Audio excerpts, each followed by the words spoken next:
So I have a Nordictrack 890 Pro that has a knocking noise. I'm trying to figure out what the issue is. I've gone through and I've tightened as much as I could. Really, there was nothing that was loose. So when it moves,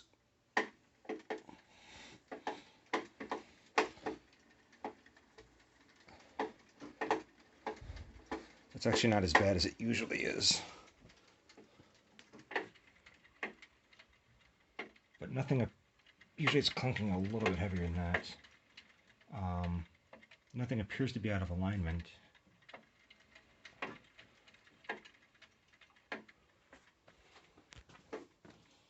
Okay, that's a little bit more like it. I noticed a fair amount of dust, or I don't know if that's coming from the belts breaking down, so I'm not quite sure where to go with it at this point.